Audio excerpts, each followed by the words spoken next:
Kita berjumpa lagi dalam talk show interaktif Solusi SDM. Saya Aldi Susanto akan menghantarkan perbincangan kurang lebihnya sejam bersama teman-teman dari Magnet Solusi Integra, MSC Consulting, dan juga narasumber tamu pagi hari ini.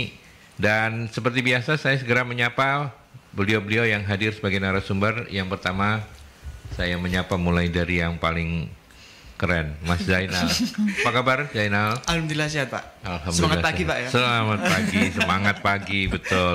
Kemudian juga ada partner kerja ya? Iya. Junjungan kita, Pak. Oh, junjungan kita loh. Bisa loh dia loh. Udah zaman sekarang kerja ada junjungan. Ya makanya itu dijunjung-junjung terus. Bu Novi Angning Tiastuti, CEO dari MSC Consulting, apa kabar Ibu? Ya, Sehat? Alhamdulillah sehat Mas Aldi. Sehat ya. Mas Aldi juga sehat ini. Iya, sehat, kita semua sehat, lahir batin sehat. Amin. Kayaknya curhat ini. Enggak sehat beneran kok. Enggak. Syukur gimana. Oke, dan menyenangkan juga, mudah-mudahan sehat dan bersemangat kayak kita yang sudah terbiasa untuk ngobrol-ngobrol di Selasa pagi. Ini mungkin harus dimatikan itu. Ya, sudah ya. Oke. Baik, ada, mudah-mudahan saya nggak salah sebut, koreksi kalau saya sebut nama, Mbak Alfiani Febrisa Rahmadita, yang lebih memilih untuk panggilan akrabnya adalah nama belakangnya Mbak Dita. Customer Success dari Talent Litika. Betul. Alhamdulillahnya betul, Pak. Alhamdulillahnya betul ya, berarti yang dikirim ke saya nggak salah. Mbak Dita, Talent Litika itu apa? Oke, jadi Talent Litika itu startup penyedia platform online assessment. Gitu. Jadi kita membantu para praktisi HR untuk mencari atau menemukan para talentnya di perusahaan. Gitu. Jadi ada mungkin kayak talent management terkait seperti itu, kemudian rekrutmen, assessment center dan lain sebagainya. Oke, berarti kalau ini partner ya? Iya, partner. Kalau saya pengguna jasa dari Talent Litika. Oke. Oh, kalau episode sebelumnya kan kompetitor ya? Oh iya. Kompetitor sejenis, bukan kompetitor. Ya, oke. Jadi itu ya Talent Litika itu. Dan hari ini bersama MSC dan partnernya, ngomongnya beda. Kita akan membahas tentang WFA, bukan cuma WFO dan WFH, tapi kita diperkenalkan oleh Bu Novi dan teman-teman soal work from anywhere. Ini sudah banyak yang menerapkan ini. Seberapa relevan juga WFA ini, Bu Novi? Jadi kalau dari pengalaman saya ini kan sebenarnya munculnya yang paling banter itu ya setelah kemarin pandemi gitu kan Mas, gitu, setelah pandemi. Nah sekarang setelah pandemi berakhir ada beberapa perusahaan yang bisa menerapkan ini, tetapi ada juga menurut saya beberapa perusahaan memerlukan pertimbangan lebih lanjut kalau mau melakukan sistem kerja yang WFA ini gitu. Nah kayak yang di sebelah saya Talent Litika itu pro WFA. Ya, kita full WFA. Full WFA. Full WFA. Ini pro WFA. Kalau di tempat saya masih WFO Mas. WFO, ya. Gitu. Sama kayak saya juga ya. Iya, betul. Kayak masih WFO. Gitu. Jadi tadi menjawab pertanyaan Mas Aldi, beberapa pekerjaan yang terutama membutuhkan trust tinggi, terus butuh servis yang itu kayak misalnya di bisnis hospitality kayak gitu kan. Nah kayak gitu tuh kan enggak bisa Mas, enggak gampang gitu, enggak gampang. Betul. Meskipun misalnya kita bilang sekarang booking hotel sudah pakai aplikasi bisa macam-macam. Ketika datang ke hotel ada robot yang bisa kita ke resepsionisnya, nggak pakai resepsionis, cuman tadi di scan barcode-nya kita dapat kunci terus bisa masuk ke kamar dan sebagainya. Betul. Itu rasanya sih kan kalau ya untuk anak muda iya, tapi untuk beberapa generasi yang saat sekarang masih tersisa, waduh, tersisa kan customernya bukan anak muda semua ya, kayak gitu. Itu rasanya kok masih ini ya, nggak ada sentuhan personalnya, itu masih sulit kayak tapi gitu. Dari Mas, apa yang disampaikan oleh Bu Novi ini ngeri-ngeri sedap ya, artinya pada saatnya yang namanya WFA ini bisa 100% ya. bisa. Ketika generasi berganti, yang tadi bilang baby boomersnya yang udah hilang, semua diganti anak-anak yang lebih umurannya kayak Mbak Dita, kayak Mas Jainal, nggak butuh yang kayak gitu-gitu, mungkin saja ya. Bisa, mayoritas lah Mas, mayoritas. Tapi menurut saya nggak bisa semuanya. Nggak mungkin 100% ya. 100%. Karena kan manusia ini pada dasarnya makhluk sosial yang butuh interaksi ya. Dan butuh beradaptasi juga. Butuh beradaptasi untuk apa Mbak Dita? Mungkin lebih ke sosialisasi terkait sistemnya, seperti tadi yang Bu Novi bilang bahwa ada sistem yang harus disesuaikan, gitu. Sosialisasi, kemudian beradaptasi dengan cara baru itu mungkin butuh proses yang panjang. Butuh proses ya. Panjang ini cukup panjang ya. Iya. Ya, cukup panjang, bukan cuma panjang doang. Mas Zainal mau menambahkan soal ini. Iya. Apakah Anda memang punya keinginan itu? Nggak cocok ada di MSI. Ya, tentunya kalau kita berbicara terkait work from anywhere itu kan kita harus ada beberapa hal yang perlu dipersiapkan Pak ya. Nah, terkait mungkin dari untuk nanti penetapan targetnya seperti apa, kemudian kesiapan dari perusahaannya itu seperti apa memberikan target yang sudah ditentukan. Nah, untuk pencapaiannya seperti apa, pengelolaannya seperti apa. Nah, jadi kurang lebih resiko-resiko dan tantangan ini yang perlu kita persiapkan bagi setiap perusahaan untuk ketika mau menerapkan suatu sistem yang baru. Yang baru ya. Iya. Ya, itu tambahan dari Mas Jainal. Kalau dari Mbak Dita sendiri, seperti apa dengan pengalaman yang selama ini sejak awal berdiri sampai sekarang ya? Talenitika udah berapa tahun? Kita dari 2017. Udah relatif cukup lama ya, udah 5 tahunan ya, ini tahun kelima. Sejak awal memang sudah dikonsep oke lah kita bekerja dari mana aja boleh, yang penting ini gitu. Sebenarnya kita WFA-nya itu mulai dari awal pandemi sebenarnya. Oh, jadi berkah pandemi juga gitu ya? Iya, betul. Itu nggak tahu berkah atau gimana ya? Berkah, iya. Jadi dimulai dari saat pandemi. Sebenarnya kita awalnya WFO. Oh, WFO biasa Iya, begitu. WFO biasa. Tapi karena kemarin harus berada di rumah, jadi kita WFA, semuanya WFH ya awalnya ya. Kemudian ternyata dengan WFA yang sekarang, kita ternyata masih produktif. Kemudian kita juga butuh penyesuaian, betul tadi seperti yang Bapak bilang bahwa kita butuh penyesuaian. Tapi ternyata dalam proses penyesuaian itu kita masih tetap produktif di dalam proses itu. Walaupun memang banyak resikonya, seperti tadi yang disampaikan Mas Zainal, banyak tantangannya, apa yang harus kita hadapi itu lumayan cukup challenging untuk kita. Gitu. Oke. Jadi kalau kita bicara soal tadi Bu Novi juga meyakini bahwa WFA ini keniscayaan begitu ya. Artinya nggak mungkin bisa semuanya karena ada bisnis-bisnis yang memang tetap memerlukan kehadiran secara fisik gitu ya, apalagi manufacturing gitu ya. Manufaktur, terus kayak ya rumah sakit lah, jasa kesehatan kayak gitulah. Di lab coba ngambil darah, siapa kalau mesin yang ngambil, ya kalau bener gitu ya. Meskipun kita tahu bahwa titik nadi kurang lebih sini gitu ya. Tapi kan kadang pakai orang aja kan, salah, nggak bisa keluar, nggak muncul ininya kayak gitu. Iya, kalau misalnya diambil darah sama mesin terus kemudian mesinnya error, orangnya keluar lemes. Imajinasinya tinggi Mas Adi. Loh iya, harus begitu penyiar. Jadi ngawur-ngawur gimana gitu loh. Ya.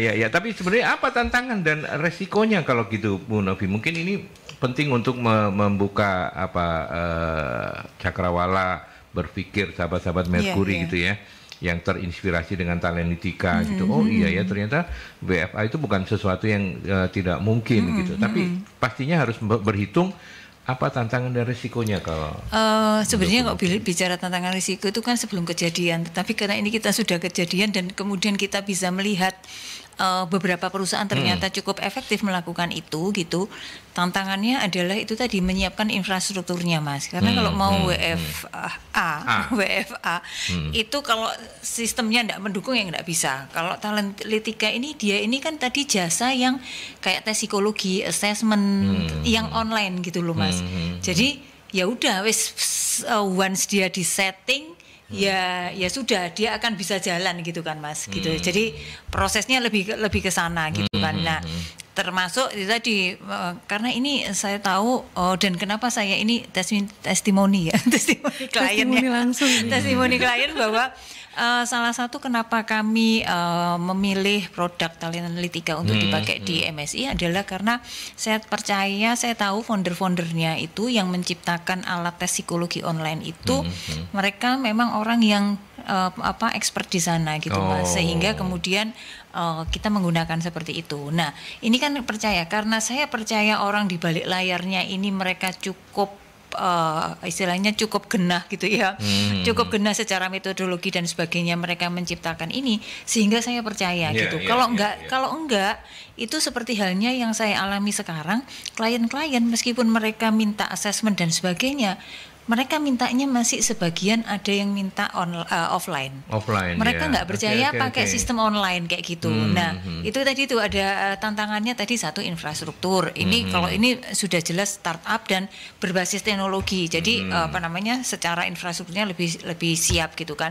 Terus tadi itu trust terhadap nanti output yang dihasilkan. Seperti itu. Jadi kalau saya, karena saya tadi tahu backgroundnya, sehingga saya trust dengan jasanya ini seperti itu. Nah, ini yang nggak bisa tergantikan Mas, seperti itu. Terus kemudian tantangan yang lain sebenarnya yang mungkin bisa menjadi consideration adalah itu tadi cost efisiensi gitu, karena dengan kita melakukan WFA itu kan memang akhirnya orang kerja dari rumah, tidak harus datang ke kantor. Kalau dulu mungkin juga sudah lama kita tahu bahwa office building dulu tuh kalau perusahaan itu bisa sewa satu lantai, 2 lantai, sekarang sudah dikurangi gitu kan. Cukup satu yang berapa 3 lantai, cukup 1 lantai gitu kan. Terus kemudian orang juga makin karyawan yang milenial jumlahnya itu juga makin besar, 60-70%, di mana mereka ini lebih suka bekerja sambil mereka traveling kayak gitu kan. Nah, ini akhirnya kan memang sebenarnya ini peluang gitu ya. Jadi ada satu generasi, sekelompok orang yang mereka memang senang dengan cara kerja ini. Ya sudah, nggak apa-apa. Ketika pekerjaannya memungkinkan, monggo itu bisa dipilih sebagai salah satu alternatif. Untuk tadi itu salah satu nanti juga efeknya ke cost reduction gitu Mas. Karena efeknya impactnya juga terhadap si karyawan itu juga mereka juga merasa enjoy. Tapi kembali lagi yang dihargai itu tadi pekerjaannya yang sesuai gitu Mas ya. Kalau nggak sesuai ya nggak bisa dipaksakan. Nggak bisa, betul ya. Kalau di Talentika ada berapa orang Mbak Dita sampai hari ini? 54 orang. 54 orang. Iya, kita tersebar di beberapa daerah. Bukan cuma Surabaya ya? Iya, jadi Jakarta juga, sampai Jakarta? Justru pusatnya di Jakarta. Pusatnya di Jakarta. Iya, jadi dari Sumatera, Kalimantan, juga kemudian Jawa, Sulawesi, semua kita ada. Kalau yang di Surabaya sendiri, yang Mbak Dita dan teman-teman ada berapa di Surabaya? Kita di Surabaya ada berempat. Oh, cuman 4? Iya. Oh, makanya bisa WFA ya kan? Nggak mungkin ketemu gitu kan gampang. Di warkop mana? Kok warkop nggak enak ya? Ke kafe mana gitu. Iya, makanya. Gitu. Kelihatan umurnya kalau kumpulnya di warkop gitu ya. Kalau yang sekarang baru Pak, working space. Oh ya, working space area gitu ya. Oh, berempat ya, cukup ya. Oke. Nah, pertanyaan mendasar dari yang disampaikan Bu Novi. Bu Novi pakai Talentika juga karena kenal saya. Ketika Bu Novi ngomong ke saya, karena saya mungkin agak gaptek, nggak kenal siapa main behind-nya gitu, kan nggak gampang saya percaya ya Bu Novi ya. Nah, berarti membangun reputasinya seperti apa selama ini Talentika, Mbak? Membangun reputasinya. Oke, jadi alhamdulillahnya seperti tadi testimoni langsung dari Ibu Novi gitu ya, bahwa kita punya, jadi founder kita ada 2 orang. Yang pertama ada Pak Aswin, kemudian ada Mas Kitong. Mereka berdua adalah ekspertis di bidangnya masing-masing. Gitu. Kalau Pak Aswin memang khusus di bagian psikometrisian. Jadi mungkin para psikometris gitu tahu betul siapa beliau. Kemudian juga ada Pak Mas Kitong yang ekspertis di bidang teknologinya. Gitu. Jadi memang mereka membangun Talentika ini khusus di bagian atau di bidang HR untuk menemukan para maestro-maestro di berbagai perusahaan seperti itu. Iya. Bu Novi, kalau misalnya kayak belajar dari Talentika lagi ya, selain soal reputasi dari main behind-nya gitu ya, itu yang menarik juga kan bagaimana mempromosikannya ya. Kalau promosi itu kan biasanya beberapa orang sih ya mungkin ya, terutama mungkin yang sebelum milenial gitu, lebih mudah diyakinkan ketika face to face ya, daripada kemudian kirimin ini promonya apa-apa. Nah, itu seperti apa solusinya gitu, mungkin Bu Novi bisa kasih solusi gitu. Sebenarnya jasa apapun atau produk apapun itu kembali lagi ke quality-nya ya Mas gitu ya. Jadi kalau secara produk, kalau kita bicara quality-nya, quality itu artinya lebih ke output-nya, terus kemudian result yang dihasilkan dari itu gitu ya. Jadi kalau saya ngelihatnya ini karena ya kebetulan saya nggak tahu nih, kebetulan karena mungkin di Jakarta, terus kemudian juga foundernya ini kan punya relasi-relasi yang waktu itu mungkin bisa dipakai untuk ini ada kayak gini, terus ya itu tadi begitu ini ternyata cukup efektif, efisien, karena waktu itu saya ingat banget itu waktu awal dikenalkan ke sini sama Pak Heru itu saya masih banyak orang yang masih bertanya-tanya ya kayak gimana masih kayak skeptis, gitu, masih gitu skeptis. Ya, Tapi nah begitu pandemi Mas, mau nggak mau orang nggak bisa bepergian gitu kan, nggak boleh keluar kayak gitu, sehingga mau nggak mau akhirnya ini jadi pilihan kayak gitu loh. Seperti itu. Cuman kan nggak mungkin ya kita bilang ke sahabat Mercury, kalau Anda pengen punya perusahaan yang bagus, tunggu pandemi. Pandeminya sudah selesai ya. Oh enggak, kan harus, makanya tunggu pandemi lagi gitu kan, enggak ya. Iya. Tapi ini artinya gini, mudah-mudahan tidak salah dipahami bahwa berkah dari pandemi tetapi kan bukan cuma sekedar pandeminya, mereka punya produk yang bagus tadi Bu Novi bilang. Itu kan yang membuat mereka lebih mudah mempromosikan meskipun mereka tidak harus face to face terus cara promosinya. Gitu. Dan ternyata banyak perusahaan juga yang bisa menggunakan atau online assessment itu karena bisa menjangkau lebih banyak kandidat misalnya. Kayak misalnya kalau misalnya kandidatnya cuma di satu daerah saja mungkin agak sulit untuk dijangkau. Tapi kalau dari berbagai daerah kemudian tersebar di mana-mana, pilihan online assessment adalah pilihan yang tepat. Iya, karena efektif mereka ya Mas. Iya, betul. Sekali jreng gini itu mau mengumpulkan, apalagi kalau perusahaannya itu memang multinasional gitu, lebih mudah lagi gitu ya. Ya kementerian rekrutmen atau itu kayak gitulah yang jumlah besar-besar kayak gitu Mas. Dan efisiensi budget juga. Iya, efisiensi budget. BUMN cocok ya, makanya kan MSI ikut berpartner karena BUMN juga gitu kan. Ya, Mas Janan mau menambahkan sebelum saya break ke iklan soal tadi yang sudah kita diskusikan? Iya, kalau terkait penggunaan platform yang seperti ini tuh kita memang melihat ada positif negatifnya juga Pak. Ketika penggunanya itu untuk kaum milenial, mungkin oke lah adaptif, bisa untuk melaksanakan secara cepat. Namun kami biasanya saya juga menemukan ada kandidat yang sudah kolonial seperti itu. Nah, sehingga kok kolonialnya ngeliat saya? Bu Novi juga kan? Iya, jadi belum untuk menyakitkan. Untuk akses assessment-nya itu membutuhkan spek-spek yang harus terpenuhi, sehingga kita juga harus membimbing mereka, sehingga itu memakan banyak waktu juga. Jadi kita bisa ada posisi positifnya dan juga ada sisi negatifnya juga sih. Ya, tapi itulah kehidupan ya. Kita ke penelpon.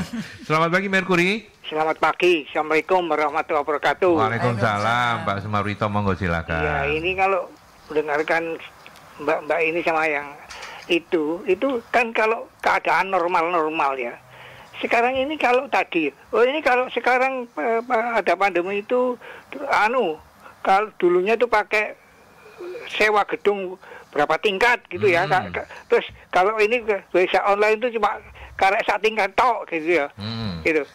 Tapi lah sing duwe gedung iku, sing punya gedung itu penguasa di situ, wali kota atau apa, tapi gak ngongkon, cuma wah iki wali kota, aku tak putus, aku gak sewa ya apa kan, gitu. Ada hal seperti itu, ya kan? Jadi kadang ada orang-orang kuasa seperti itu ya. Contohnya saja gini ya Mas, saya itu ponakan saya itu digeruduk narkoba, ya digeruduk narkoba. Neng agar kita digeruduk, digowo, tapi enggak digowo neng gone Bobiro, enggak. Kayak hotel Malibu. Ya. Wong tuane dihubungi. Ya. Adikku, Pak, kalau enggak bisa saya bebaskan. Diproses. 5 juta. Nah, terus adikku njaluk tulung, duluku sing polisi, sing kombes tapi wis pensiun. Moro nang gone Bobiro. Gak direken. Terus adikku hubungi aku, tak parah nih. Ketemu Pak Iqbal. Nah, Pak Iqbal itu kan dulu itu masih AKBP, bagian personil. Dilolokno sing bagian narkoba itu. Lah apa kok gak digawe ning nggone anu. Loh itu Pak, dia itu ada sepet di situ, ada sepet apa gitu. Loh, wong bapak itu dokter hewan masa gak oleh duwe sepet ning omah. Nah, jadi hal-hal seperti itu ada, hal-hal seperti itu. Ono sing kalau kita memperpanjang SIM atau apa gitu, kesehatannya jalur ning nggone polisi. Iya toh? Nek kesehatan dhewe dokter Jawa itu goblok kabeh kan gitu ya. Kan repot. Itu KPK gak wani enggak. KPK mbak polisi juga wedi. Lah polisi ini gak jujur, ambek aku wedi. Iya toh? Jadi kalau ada hal-hal seperti itu, ya apa caranya ngatasi sing wani? Kalau saya berani Mas, saya itu di Sidoarjo diomongin, Pak, nanti Bapak saya tuntut pencemaran baik, silahkan ayo tak hadapi. Harus berani. Bisa gak begitu?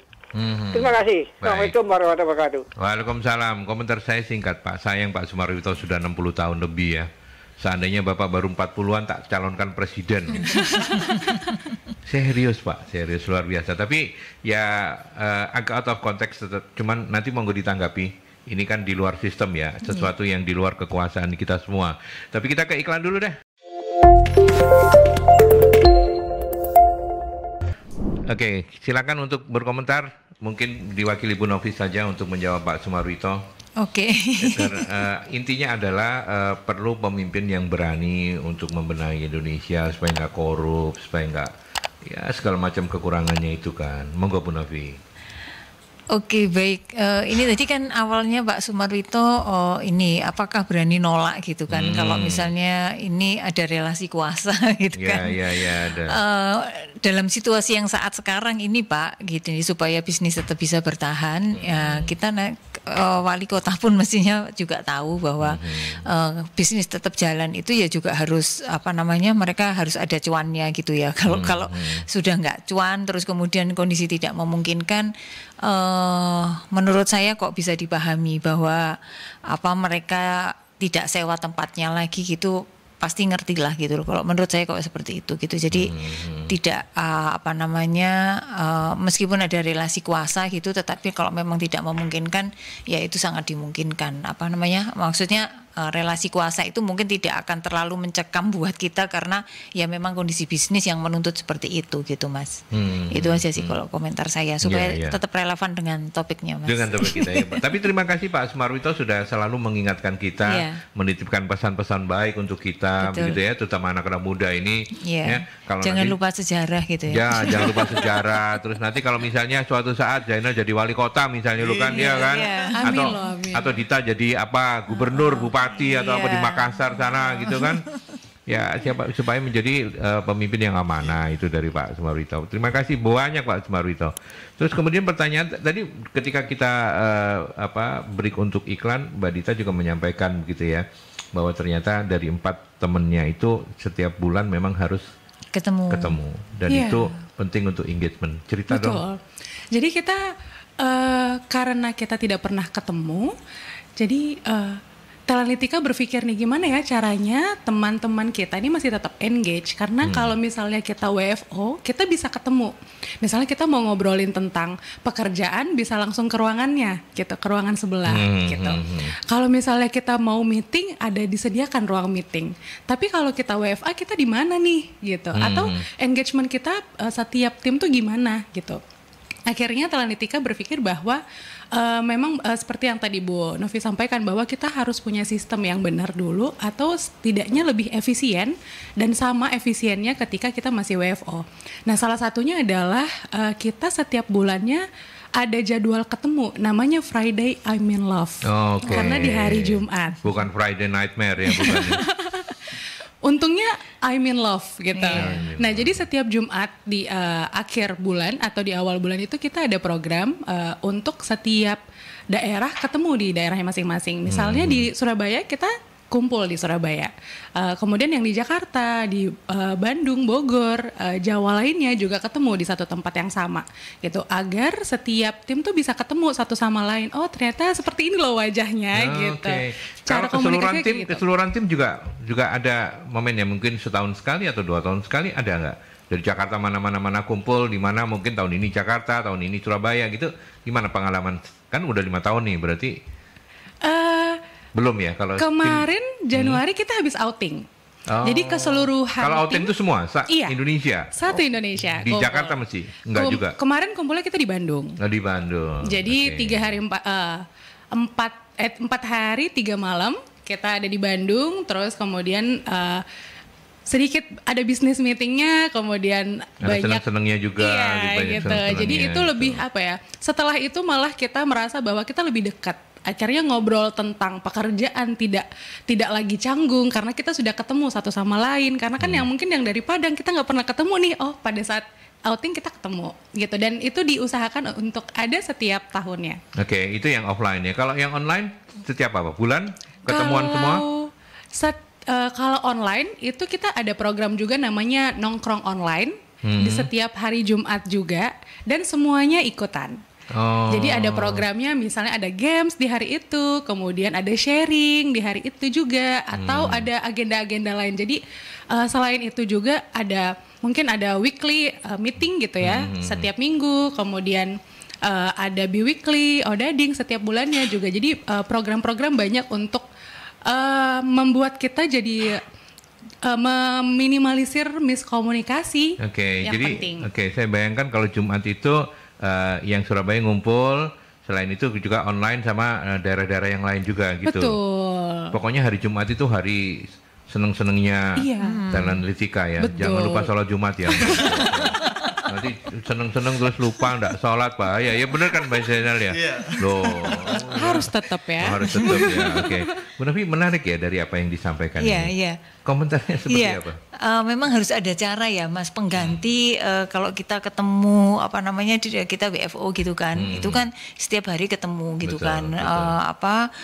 Interaksinya bisa langsung kayak gitu. Terus kemudian kita jadi ngerti istilahnya tuh kelakuannya masing-masing gitu. Karakter ya. Bukti perilaku langsung gitu ya Bu. Koye kereng rek kelakuanmu iku lho. Bahasanya apa ya? Langsung ada bukti perilakunya. Bukti perilakunya kelihatan, baik yang nyenengin, enggak nyenengin gitu kan, itu bisa kelihatan. Nah, memang ini tadi harus diupayakan cara-cara yang kemudian membuat satu sama lain itu saling berinteraksi, karena kalau enggak kan itu tadi, karena mau nggak mau ketika kita bicara sebuah organisasi ini kan goalnya tetap goal perusahaan gitu ya. Harus ada teamwork seperti itu. Nah kalau teamwork itu kan nggak mungkin tercapai kalau nggak ada engagement satu dengan yang lainnya gitu kan. Saling pengertian gitu, pemahaman satu dengan yang lainnya. Nah proses-proses seperti ini memang harus dilakukan Mas sebagai penggantinya, karena kalau kita aja misalnya ya yang kerjanya offline tetapi kemudian kita tersebar di beberapa daerah, itu pun kan juga ada meeting yang nasional, tahunan, mungkin evaluasi tiap 3 bulanan atau 1 semesteran seperti itu. Yang tujuannya itu tadi, kalau misalnya nih ada satu tim yang targetnya belum tercapai, nah gimana caranya? Nah bagaimana kita melakukan coachingnya, kemudian mungkin perlu konseling, perlu pendekatan-pendekatan yang lainnya. Nah itu kalau misalnya kita nggak pendekatan langsung itu kan juga sulit. Nah ini adalah salah satu cara. Ya. Dan apa yang disampaikan oleh teman-teman Thailand Litika ini kan kemudian memperkaya wacana kita supaya sahabat-sahabat Merkuri juga tidak terlalu sempit pemahamannya bahwa work from anywhere itu pokoknya kerja dari manapun, yang penting ini bukan. Mereka tetap punya harus ada cara-cara untuk membangun engagement, kemudian menyamakan visi misi, ya benar kan? Target tercapai itu penting. Itu penting juga, gitu. Jangan terus kerja dari mana-mana tapi terus hasilnya seenaknya. Jalan-jalan kemana-mana. Nah itu dia. Mas Zainal mau menambahkan? Ya mungkin gini Pak ya, kalau itu tadi kan terkait dengan pihak kantornya. Namun ini ada beberapa misal nih saya pegawainya yang WFA. Nah, ini ada stigma orang-orang yang di lingkungan kita. Loh, ini orang ini kok nganggur sih? Nah, padahal kita kan nggak tahu bahwa kita nganggurnya itu tetap produktif gitu. Nah, ini mungkin perlu juga untuk bagi stigma orang-orang ini, kita harus bisa mengedukasi bahwa sebenarnya WFA juga bisa produktif seperti itu. Nah, tentunya juga kalau kita berbicara terkait, kan ada orang yang suka sendiri Pak ya dalam bekerja, dan juga ada orang yang suka untuk sama kumpul-kumpul sama teman, nah gitu. Nah, ketika orang yang suka bekerja dengan rekannya, kemudian dia harus dihadapkan di posisi yang, waduh, aku sendiri nih gitu, nggak ada teman, nggak ada apa, cuma menghadap laptop ini, kayak jenuh, bosan. Nah, sehingga ini juga akan mempengaruhi target yang sudah ditetapkan seperti itu. Nah, ini perlu untuk yang sudah disebutkan Bu Novi tadi, ada coaching, mentoring atau konseling yang itu yang harus dilakukan. Nah, ini perlu juga diperhatikan oleh bagi HR yang mengadopsi sistem ini seperti itu. Iya. Dari Mas Jainal menarik, kalau ataupun misalnya bekerja secara WFA ya, tapi harus kenal sama lingkungan sekitar ya, tetap harus menjalin relasi ya, kalau enggak dikira teroris nanti. Kok di rumah terus iya. gitu ya. Kita kenal sama tetangga-tetangga. Kebetulan ya gimana ya Pak, di rumah aja ya. Nggak kenal. Teroris loh, hati-hati ya. Jangan Habis ya. ini saya harus keluar berarti. Ya, oke. Menarik ya, dan sebentar saya coba cek dulu. Oh, ini ada Pak Farid. Selamat pagi Pak Farid, terima kasih ya sudah mampir di perbincangan solusi SDM bersama MSI dan narasumber tamu. Kalau Pak Farid gini, apa ada perbedaan dalam hal salary karyawan WFO dan A, ya, office dan anywhere, atau kesejahteraan yang didapat karyawan juga ada perbedaan? Nggak ada ya mestinya. Kalau ya. menurut saya mungkin komponennya aja Mas. Jadi misalnya ada perusahaan yang memberikan komponen transportasi, nah, itu bisa makan, nggak ada gitu ya. bantuan makan, yang itu bisa bisa tidak karena WFA juga tidak diberikan gitu loh. Tapi mungkin dalam bentuk yang lainnya. Dalam bentuk yang lainnya. Misalnya kan ini butuh ini nih pulsa Ya, betul. Oh iya. Jadi subsidinya berbeda Subsidinya berbeda. Iya, beda, kayak gitu. Kurang lebihnya sama Pak Farid, cuman mungkin peruntukannya atau pos-posnya yang berbeda gitu ya. Kalau Mbak Dita gajinya cukup? Alhamdulillah cukup. Oh, ya, kalau belum ya minta Bu Novi. Minta tambahan Bu Novi ya. Kan partnernya. Iya. Oke, jadi kurang lebihnya itu. Mbak Dita mau menambahkan untuk Pak Farid? Iya, jadi kalau dibilang dari salary, pasti setiap perusahaan punya kebijakannya masing-masing. Tadi seperti yang ditambahkan oleh Bu Novi bahwa mungkin pos-posnya juga berbeda gitu ya Pak. Dan pasti juga kita menyamakan atau menyamaratakan dengan melihat dari rekan-rekan yang WFA kemudian WFO itu range-nya ada di mana sih sebenarnya gitu. Itu pasti ada penyesuaiannya seperti itu. Gitu. Jadi intinya sih sebenarnya kalau soal kesejahteraan kan balik-balik juga ke masing-masing perusahaan ya. Betul. Kebijakannya ya. seperti apa? Iya. Saya nggak nanya Jainal karena sama kayak saya. Itu kan nggak enak Jainal kalau minta agak-agak kan saya dikira ngadu-ngadu. Oke, kemudian ada Mbak Santi. Bagaimana kontrol yang harus diterapkan di WFA? Apakah lebih simpel? Nah, ini pasti saya menduga pasti pertanyaan ini akan muncul. Iya, betul. Saya kan Mbak Dita dulu ya. Silakan. Gimana Mbak Dita selama ini yang bagaimana memaintain mungkin Iya, memaintain. Oke, jadi seperti yang tadi kita sudah sampaikan bahwa kita butuh sistem untuk melihat produktivitas dan kinerja rekan-rekan semuanya pada saat WFA. Gimana sih caranya gitu untuk melihat oh ternyata nih kerja nih di rumah gitu kan. Nah, ada beberapa cara yang kita terapkan saat ini. Jadi di setiap hari, di awal hari dan di akhir hari kita ada namanya daily check-in dan daily check-out. Ya. Daily check-in adalah apa yang kita kerjakan di hari ini gitu. Kemudian daily check-outnya apa yang sudah kita kerjakan. Jadi kita report di hari itu. Itu untuk melihat bahwa kita tetap masih bekerja dan apa yang kita kerjakan. Jadi para tim, kemudian tim leadernya juga paham terkait dengan load dari setiap timnya. Gitu. Kemudian juga di setiap minggu kita ada weekly meeting. Itu kita melihat seminggu ke belakang kita ada pekerjaan apa dan seminggu ke depan kita akan mengerjakan apa. Kemudian juga ada sprint planning dan retrospektif. Jadi sprint planning itu di 2 minggu ke depan kita akan mengerjakan apa, dan retros itu adalah apa sih yang efektif dari yang sudah kita kerjakan kemarin. Gitu. Jadi itu yang cara-cara seperti itu yang kita sedang bangun saat ini gitu. Kemudian ada biweekly juga meeting seperti itu, dan ada auditing di setiap bulan. Jadi memang ada, kita lebih sering ketemunya seperti itu untuk melihat produktivitas, kemudian memaintain pekerjaan tiap timnya gitu. Seperti itu. Ya, oke. Mas Zainal mau menambahkan mungkin untuk soal kontrol ini. Ya, kalau untuk kontrol kan memang setiap perusahaan mempunyai kebijakan masing-masing. Namun di sini saya lebih ke caranya ya. Mungkin kalau sekarang kan ada yang namanya gamification. Itu mungkin salah satu cara yang bisa dibuat untuk menambah kayak pelatihan itu, di situ juga akan mencakup pengetahuan nanti sejauh apa sih, ada kuis-kuis seperti itu. Nah, kalau terkait ada di situ juga akan mencakup mainan dalam arti itu gimana kita membangun konsep oleh sebuah bangunan atau apa seperti itu. Jadi gamification juga mungkin perlu untuk berikan untuk cara-cara pengelolaannya seperti itu.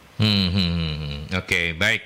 Kemudian saya lanjut ya untuk menyapa Mbak Dini. Selamat pagi Mbak Dini. Apakah semua bidang usaha atau perusahaan cocok menerapkan konsep work from anywhere? Perusahaan apa sih yang paling cocok? Tadi sudah sempat kita bahas, tapi mungkin belum spesifik. Saya minta Bu Novi, kalau yang paling cocok apa, dan pastinya nggak mungkin bisa diterapkan di semua ya. Betul. Jadi yang paling cocok yang berbasis teknologi, karena mereka secara sistem sudah siap ya. Jadi orang mau login kayak tadi itu, login udah ketahuan jam berapa dia ini misalnya, terus kemudian dia email semua, email keluar masuknya juga terdeteksi gitu kan. Terus kemudian dia menghubungi customer itu juga ada recordnya seperti itu kan. Jadi perusahaan-perusahaan yang berbasis teknologi itu lebih siap menurut saya seperti itu. Terus remote working itu untuk ya yang anak-anak sekarang itu, yang misalnya konten kreator yang kayak gitu-gitu Mas, yang videographer, terus yang animasi yang kayak gitu. Itu pokoknya kerjaan anak-anak sekarang itu loh Mas, kayak gitu. Bikin program komputer itu kan lebih ke output ya. Lebih ke output gitu. Bahkan MSI sendiri juga punya beberapa, kami mengatakannya menyebutnya sebagai associate, yang mereka juga work from anywhere. Mereka adalah tenaga-tenaga ahli yang mensupport pekerjaan MSI kayak gitu. Jadi mereka bukan karyawan tetapnya MSI, tetapi mereka adalah orang-orang yang expert di bidangnya, yang dia support pekerjaan MSI, sesekali ikut di dalam meeting mau online maupun offline. Tetapi kemudian pekerjaannya mereka kerjakan di tempat masing-masing. Ada tanpa harus ngantor ke kantornya MSI, betul gitu. Ya. Jadi ada yang itu pekerjaannya di mana, di Kalimantan, rumahnya di Tulungagung. Jadi rumahnya dia Tulungagung, dia kerjanya di Kalimantan atau Sulawesi ya? Sulawesi. Sulawesi ya, di Sulawesi. Terus ikut proyeknya kita di Bali waktu itu, seperti itu. Jadi dia ngerjainnya saya nggak tahu, pokoknya mau kerjain di awang-awang di mana pun mereka nggak apa-apa. Kita padahal juga, dia lo kerjanya di sini. Kerjanya di sini ya. Sama saya sebelah saya. Cerita-ceritaan sama Mas Adi gitu ya. Terus banyak juga. Jadi misalnya tenaga ahli perkebunan gitu. Nah kita mengundang ketika pas meeting. Tapi kemudian atas hasil meetingnya, observasinya, data-data, analisisnya mereka melakukannya sendiri dimanapun kayak gitu. Seperti itu. Jadi hanya mereka perlu ketemu dengan kita pada saat-saat ketika memang kita harus meeting dan ketemu bersama gitu Mas. Itu perusahaan yang paling cocok untuk menerapkan WFA. Jadi bisa dipilih lah ya. Yang paling berat dalam tanda petik, yang paling sulit untuk mengadopsi keseluruhannya perusahaan apa? Manufaktur Mas. Manufaktur yang masih tergantung pada mesin, tenaga manusia. Tenaga manusia, misalnya kayak pabrik rokok yang linting, yang masih ada linting. Itu kan nggak bisa, mesin aja nggak bisa menggantikan lintingannya betul. Itu kan. Pabrik rokok aja punya yang linting sigaret, keretek, lintingan tangan sama mesin gitu kan. Itu pasti nggak mungkin.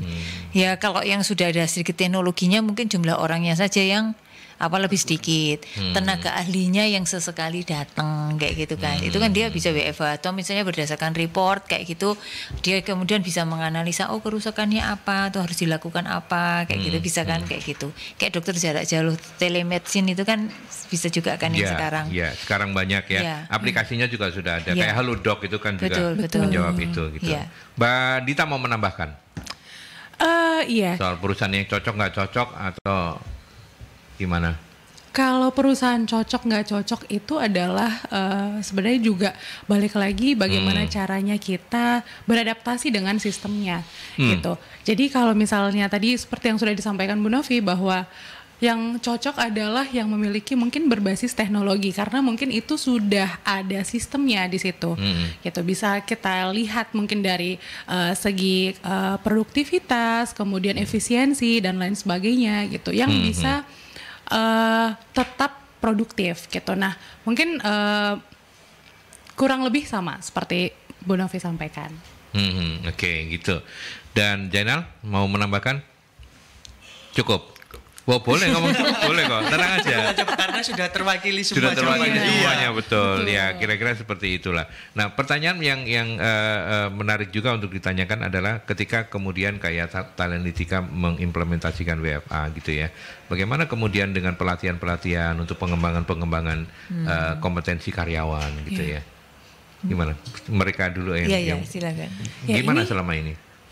Ini adalah challenge untuk rekan-rekan semuanya yang menerapkan WFA. Karena tadi seperti yang Bu Novi bilang, kita tidak bisa melihat bukti perilakunya. Jadi kita tidak bisa lumayan sulit untuk kita melihat bahwa ini nih yang harus dikembangkan dari individu ini atau ini yang mungkin kurang dan butuh concern lebih tinggi di situ karena kita tidak bisa melihat bukti perilakunya di bagian itu. Tapi yang kita bisa provide adalah rekan-rekan semuanya bisa mengambil pelatihan apapun yang menurut mereka menunjang pekerjaan mereka. Jadi kita memang ada posnya untuk membebaskan rekan-rekan semuanya mengambil pelatihan apapun yang menunjang produktivitas. Event itu berbayar ya? Event itu berbayar? Betul. Dan ditanggung oleh kantor perusahaan? Betul. Jadi mungkin kalau yang dibilang tadi pos-posnya berbeda, nah posnya ini adalah pos yang paling penting karena kita bisa improvement di bagian itu untuk menunjang kinerja kita pada saat bekerja seperti itu. Bu Novi ada tips tambahan untuk mungkin yang nggak sama persis dengan Talentika gitu. Bagaimana untuk pengembangan kalau menerapkan WFA? Tapi kan mereka tetap perlu dicas juga nih para karyawan ini supaya kompetensinya naik, terus produktivitasnya naik, monggo. Oke, kalau secara knowledge itu mereka banyak kursus online ya Mas ya, kayak Udemy lah, yang jenis itulah gitu. Jadi pakai modul-modul yang LMS kayak gitulah, itu kan itu makin banyak ya, itu bisa dipakai. Terus kemudian ya tadi itu kalau dari saya sih perusahaan harus menginisiasi program-program pelatihan yang itu tadi bukan hanya ke knowledge-nya gitu ya, tetapi juga tadi itu ada sedikit selingan-selingan supaya kemudian orang itu jadi tertarik kayak gitu. Jadi misalnya di dalam pelatihan yang memang dikoordinir meskipun online tetapi dikoordinir gitu kan. Terus kemudian ada gamesnya itu melalui gamification kayak gitu. Jadi orang nggak jenuh ngelihat pelatihan yang cuman satu arah seperti itu. Terus kemudian ini tadi untuk memastikan bahwa kalau misalnya ini ya ke karakter memang itu tadi agak sulit ya langsung untuk ini. Tetapi kalau kita knowledge kemudian yang kira-kira berkaitan langsung dengan kinerja itu dengan itu tadi porsi pelatihan yang kita berikan itu lebih banyak yang kaitannya dengan penugasan. Jadi habis ikut pelatihan ini materinya dia dapat, ada penugasan yang relevan dengan itu dan yang usahakan yang yang menunjang atau berkaitan dengan pekerjaannya sekarang. Seperti itu. Jadi case-nya itu dia harus ambil dari yang apa yang dia lakukan pekerjaan sekarang sehingga apa yang dia dapat dari secara teorinya tadi itu langsung bisa diaplikasikan gitu Mas. Sehingga kemudian ya itu tadi bisa membooster kinerjanya dia. Kayak gitu. Nah kalau secara motivasi ya itu tadi cara-cara yang meeting mingguan, bulanan kayak gitu. Terus itu tadi kopi darat yang begitu Mas. Yang Jumat-Jumat hore tadi itu ya, Smart hore itu ya. Mas Janan mau menambahkan kalau soal ini? Kalau terkait pelatihan mungkin yang diperlukan untuk saat ini mungkin training need analisisnya yang lebih sesuai Pak ya. Jadi ketika satu orang membutuhkan apa, nggak semata-mata kita langsung memberikan, tapi kita juga menganalisa, memberikan TNA-nya apa sih yang mereka butuhkan sebenarnya, sehingga kita mampu untuk memberikan secara tepat apa yang dibutuhkan oleh mayoritas seperti itu. Oke. Keasikan membahas, saya lupa iklan di TV sama Nila. Iklan harus kita tayangkan dulu ya, kita putar dulu iklannya. Oke, kita lanjutkan kembali ya. Waktunya memang pendek banget, tapi saya coba cek dulu ada Mbak Dini sudah tadi. Oh, ini ada Mbak Reni. Menurut orang-orang, work from anywhere itu adalah sistem kerja yang bisa bikin kita lebih produktif dengan waktu kerja lebih singkat. Tapi untuk beberapa orang yang kesulitan melakukan manajemen waktu, WFA justru bisa mengganggu work-life balance. Ya. Kalau kasusnya seperti ini, bagaimana solusinya? Monggo. Iya, ini ke Dita dulu. Tantangan yang nyata gitu ya, Pak. Karena ada beberapa, saya kemarin sempat diskusi juga dengan teman-teman bahwa ternyata produktivitas ketika WFA itu lebih tinggi gitu di kita gitu ya. Dikarenakan apa? Karena ternyata kita itu tidak kita fokus terus gitu di depan laptop, kemudian bekerja gitu ya. Itu untuk orang-orang yang mungkin memang punya manajemen waktu yang cukup baik seperti yang disampaikan gitu. Dan bagaimana kalau misalnya orang tersebut tidak punya manajemen waktu yang baik ketika WFA gitu. Nah, itu mungkin ditunjang dengan membuat tas-tas setiap harinya. Jadi kita bisa lihat, oh, yang harus dikerjakan, yang dikejar hari ini adalah apa. Jadi tas to-do list gitu mungkin di setiap harinya kita mungkin bisa buat itu. Kemudian kita juga bisa mengingatkan diri kita bahwa oh, hari ini kerjaannya apa dan sudah terselesaikan atau belum gitu. Karena tantangannya juga itu, kita tidak bisa melihat work life balance-nya gitu ketika kita WFA, karena mungkin keasikan bekerja sampai lupa nih ternyata oh udah malam aja nih gitu, karena kita keasikan bekerja. Nah, itu mungkin jadi tantangan kita ketika WFA. Dan satu lagi adalah cara kita bekerja atau workspace kita gitu. Ketika bekerja itu sangat berpengaruh terhadap produktivitas, karena kalau misalnya kita kerja sambil tiduran itu kayaknya selain produktivitas mungkin tidak cukup baik, fisik dan mental kita mungkin juga tidak baik juga untuk ini kesehatan fisik dan mental kita ya. Betul. Jadi soalnya gampang ngantuk kalau sambil tiduran itu. Jadi kita harus punya workspace yang proper lah, seperti mungkin halnya di kantor gitu. Jadi ada mejanya, kemudian kursi yang proper juga supaya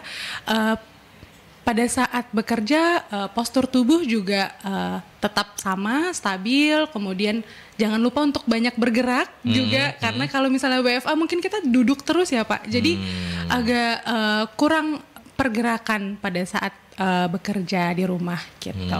Oke. Banyak menariknya ya. Memang ini sesuatu yang baru. Mas Zainal mau menambahkan, kalau WFA harusnya sambil apa gitu? Mungkin lompat tali kayak apa gitu? Ya, kalau saya memang itu Pak, bukan pro yang terkait WFA, karena menurut saya WFA itu membuat sebagian orang itu malas untuk bekerja, walaupun mereka sudah ditetapkan target ya seperti itu. Bukan malas sih, tapi lebih ke gimana nanti pengelolaan mereka untuk memanage pekerjaannya seperti itu, sehingga kekhawatiran itu yang perlu untuk terselesaikan terlebih dahulu sebelum melaksanakan pekerjaan itu. Menjadi concern berarti ya. Ini bukan karena bicara di depan junjungan, bukan ya? Karena kebetulan WFO gitu ya. Iya, karena junjungannya WFO, terus kalau mau WFA ya apa, padahal dia kepingin WFA. Oh, kalau dia seneng karena dia jalan-jalan ke kota, Mas Aldi. Dia orang desa tuh. Lu Jainal, kamu tuh orang desa tuh. Setiap hari harus melewati daerah-daerah perbatasan. Oh. Loh dia nih nyebrang sungai kalau ke kantor. Oh iya. Naik kapal feri. Nggak cukup Surabaya coret ini ya berarti ya. Saya lumayan Surabaya coret gitu ya. Tadi loh naik kapal feri dia. Harus setiap hari naik kapal feri. Kapal feri yang dari bawah apa kayu itu ya? Kayu alias getek. Oh alah nyebrang gitu. Wah seru banget ya. Seru iya. Pernah lihat buaya? Lu kan jangan membahas ini. Ayo Bu Novi ini loh yang garai. Ayo kalau Bu Novi gimana? Itu tadi dari sisi manajemen atau perusahaan itu tadi sistem monitoringnya itu harus lebih kuat kayak gitu dan juga evaluasi Mas kayak gitu karena itu tadi kesulitannya memang kita harus aware nggak semua orang itu punya self disiplin gitu ya.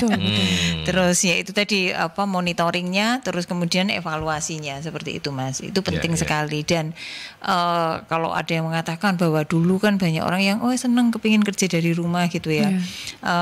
Anak saya udah 2,5 tahun dia banyak sebagian besar pekerjaannya itu waktu pandemi dia full WFH. Sekarang dia seminggu WFO seminggu WFH gitu. Itu pun dia merasa banget bahwa jenuh burnout yang betul. Kayak gitu kan. Seperti itu dan itu tadi kalau ada anaknya temen juga yang dia resign dari perusahaannya sebuah konsultan di Jakarta internasional yang dia melihat teman-temannya itu tadi ketika dia kerja dari rumah ngerjakan proyek-proyek karena konsultan dia kerjaannya cuma duduk di depan meskipun tadi itu punya workspace di rumahnya tapi kemudian dia hanya makan terus kemudian minum terus kalau dia lagi burnout dia kayak minum sedikit alkohol kayak gitu akhirnya sakit dan meninggal jadi anak teman saya jadi takut kerja di situ terus akhirnya malah dia resign artinya tidak semuanya positif kalau kita sendiri itu tadi nggak bisa ngatur nggak tahu cara bagaimana kita mengatasi kalau itu tadi karena ketika pekerjaan itu sudah benar-benar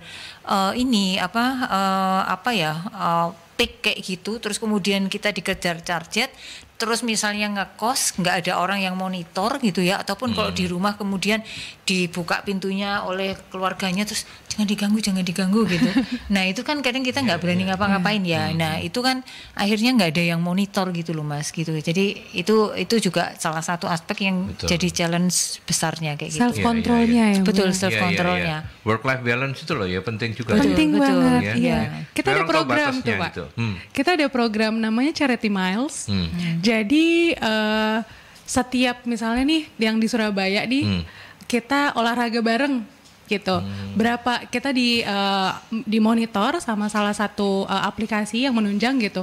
Misalnya kita larinya berapa kilometer atau kalau berenang kita seberapa lama gitu. Nah, hasil dari itu menjadi charity untuk perusahaan gitu. Jadi nanti akan disalurkan ke orang-orang atau ke lembaga yang membutuhkan dari hasil itu. Jadi merangsang kita untuk tetap produktif, olahraga gitu untuk yaitu work life balance-nya harus tetap terjaga gitu. Dan itu memang dipikirkan oleh perusahaan ya. Iya, betul. Iya, itu kan sekarang ada aplikasi kayak misalnya lari yang pakai Strava lah gitu betul, ya. Kita pakai Strava. Sama-sama start jam 5 misalnya gitu ya. Udah mau dimanapun itu pokoknya jalan minimal sehari 4 kilo misalnya kayak gitu kan. Terus sudah jalan bareng-bareng nanti sama-sama dilihat sampai jam berapa itu dapatnya 4 kilo sampai jam berapa sampai kayak jam gitu. berapa. Kamu paling telat apa paling cepat? Karena harus getek tadi itu. Getek itu bahaya loh kok. Selalu lumayan nomor 1 dong Pak. Kenapa? Selalu nomor 1. Oh, nomor 1. Pengorbanannya untuk menuju ke kantor lumayan ya. Iya. Oke, baiklah kita sudah sampai di bagian akhir dan mungkin kita akan tutup dengan closing statement dari masing-masing narasumber dimulai dari Jainal. Oke. Kira-kira apa yang menarik dari WFA, apa yang harus diperhatikan, monggo? Oke, mungkin dari saya yang perlu diperhatikan sebelum menerapkan sistem WFA yaitu yang pertama komitmen.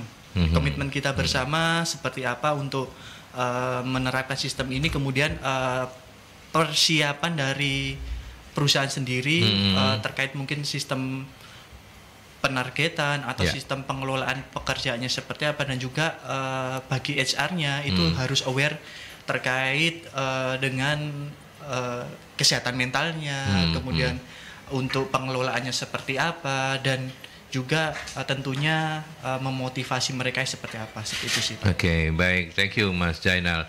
Mbak Dita, closing statement dengan apa yang selama ini sudah diterapkan di Talentika, kemudian apa juga yang harus tetap menjadi perhatian? Ya, jadi WFA adalah salah satu mungkin pekerjaan yang sudah tidak asing lagi untuk saat ini, dan harus dibarengi dengan berbagai aspek yang harus menunjang seperti sistem yang cukup kuat, kemudian birokrasi mungkin yang juga cukup kuat gitu untuk tetap pada on track gitu. Jadi target on track, kemudian visi misi perusahaan juga tetap berjalan, kemudian kesehatan fisik dan mental para karyawannya juga tetap terjaga. Itu dengan cara mungkin dari self controlnya kita masing-masing untuk tetap berolahraga walaupun WFA, kemudian tetap produktif dengan caranya masing-masing. Oke, Alfiani Febrista Rahmadita.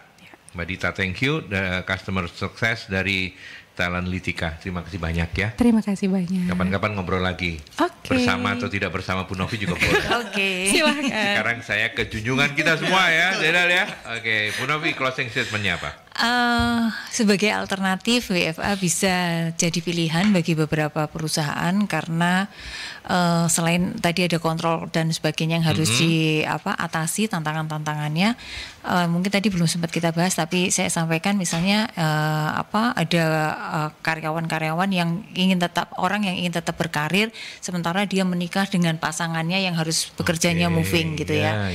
Ini bisa jadi alternatif. Ini baik bagi orang-orang atau teman-teman yang secara pribadi atau mungkin dari perusahaan yang tahu bahwa ada karyawan yang seperti itu. Nah, ini kan bisa dipakai untuk yang WFA. Terus kemudian juga ada orang yang kepingin, yang masih cinta di daerahnya gitu. Dia nggak mau kerja ke tempat lain, dia cinta di daerahnya, tetapi kesempatan kerja di daerahnya ini terbatas.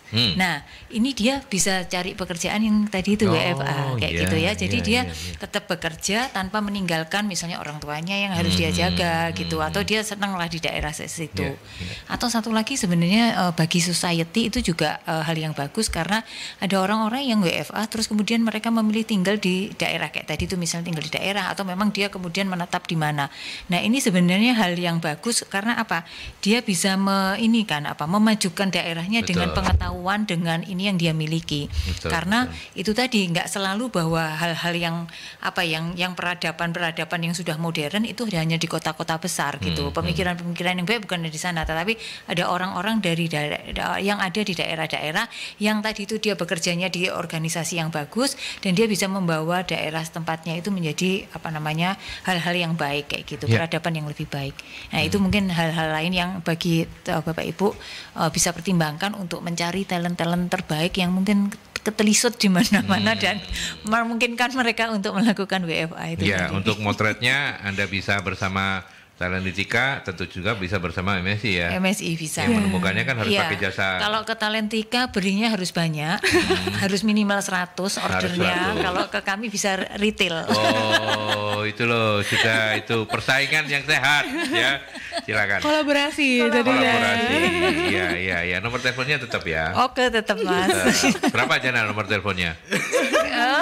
0811 33 0811 340 5557. Itu nomor telepon saktinya MSI. Tapi terima kasih ya Jainal, Mbak Dita, Bu Novi, terima kasih banyak sudah memperkenalkan konsep work from anywhere. Mudah-mudahan ini menjadi wacana yang kemudian Anda pahami, tidak sepenggal-sepenggal. Sudah cukup banyak yang kita perbincangkan dalam topik ini. Sampai kita ketemu dalam talk show Solusi SDM selanjutnya. Saya Aldi, pamit.